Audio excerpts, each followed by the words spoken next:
गुरुहरू भन्नुहुन्छ कि कुण्डली अनुसार बिहे गर्यो भने सम्बन्ध अलि राम्रो हुन्छ, त्यही भन्नुहुन्छ। केवल चिना कुण्डली मिलाएर बेस्ट रोज्ने विधि छ हाम्रो सनातन धर्ममा। तपाईँले देख्दै नदेखेको, चिन्दै नचिनेको। कसरी? ज्योतिष विज्ञान भनेको अन्धविश्वास होइन, यो भनेको ब्रह्माण्डको डाटा साइन्स हो। कुण्डली मिलान भनेको दुईटा अपरिचितहरूको अनुहार जोड्नु होइन है, उनीहरूको गुण दोष र कर्मको केमिस्ट्री मिलाउनु, पुरै फिटिङ गराउनु। ल हेर्नुहोस् कस्तो वैज्ञानिक छ, ध्यान दिएर सुन्नु होला। ठिक छ, रामले आफ्नो बुढीलाई किन छोड्नुभयो? बुद्धले आफ्नो बुढीलाई किन छोड्नुभयो?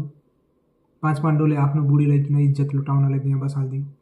क्यारेक्टर कसको खराब थियो? को मूर्ख थियो? गौतम बुद्ध मूर्ख हुनुहुन्थ्यो? राम मूर्ख हुनुहुन्थ्यो? पाँच पाण्डव मूर्ख हुनुहुन्थ्यो? या त्यो पण्डितले जो मन्त्र पढ्यो त्यो मूर्ख?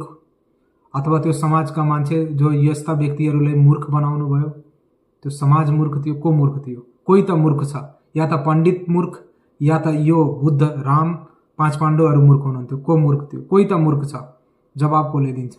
सो त्यसैले पहिला यो समाजले हामीलाई मूर्ख बनाउँछ, धर्मको नाममा, कल्चरको नाममा, गोत्रको नाममा, यो सब नाम लिएर यस्ता बकवासहरू मूर्ख बनाउँछ। सम्बन्ध राम्रो त्यति बेला हुन्छ जब दुईजनाको सोच राम्रो छ। अब झगडाको कुरा आइहाल्छ कि दुईजनामा झगडा हुन्छ कुण्डली मिलेन भने। सिम्पल कुरा छ, बस न, दुईजना बसा, कुरा गरिहाल के को कुराको एटिट्युड भइरहेछ। तिमीसँग ज्ञान छ, तिमीभन्दा धेरै ज्ञानी छ। तिम्रो बिहेभियर राम्रो छ, तिमीभन्दा धेरै राम्रो बिहेभियरको मान्छेहरू छन्। तिम्रो सोच राम्रो छ, तिमी ज्ञानी छौ, तिमी धनी छौ, तिमी सुन्दर छौ, तिमीभन्दा पनि धेरै व्यक्तिहरू छन् जो ज्ञानी छन्, सुन्दर छन्, राम्रो पनि छन्। अनि के को घमण्ड?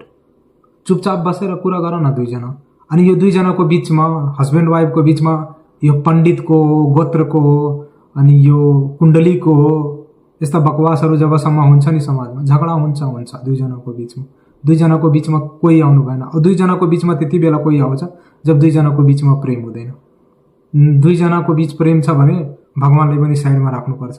अगर दुईजनाको बिचमा भगवान पनि आइरहेछन् भने, एक हस्बेन्ड वाइफ छन्, त्यो दुईजनाको बिचमा भगवान आइरहेछन् भने त्यो दुईजनाको बिचमा प्रेम छैन। दुईजनाले एकअर्कामाथि अहिले पनि डाउट गरिरहेछन् कि मेरो हस्बेन्ड राम्रो छैन, मेरो वाइफ राम्रो छैन। जुन दिन यो भेदभाव हटिहाल्छ त्यो दिन दुईजनाको बिचमा अरू कुनै आवश्यकता छैन, कुनै व्यक्तिको आवश्यकता छैन।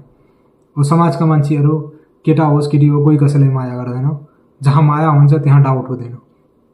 डाउट गराउने काम यस्ता बाबाहरूले गर्छन्।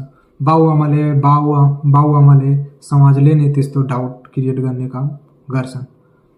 कुण्डलीले हामी यस्तो होइन कि अब कोही कोहीले भन्छ कुण्डली हेरेर बिहे गर्नु एउटा कल्चर हो, त्यसले गर्दा पण्डितहरूको फाइदा भइरहेछ, त्यो गराउने पण्डितहरूको, त्यो पनि एउटा समाज सेवा हो। पण्डितहरूको पनि फ्यामिली छ, चलाओस्। अनि कुनै सोर्स अफ इन्कम हुँदैन।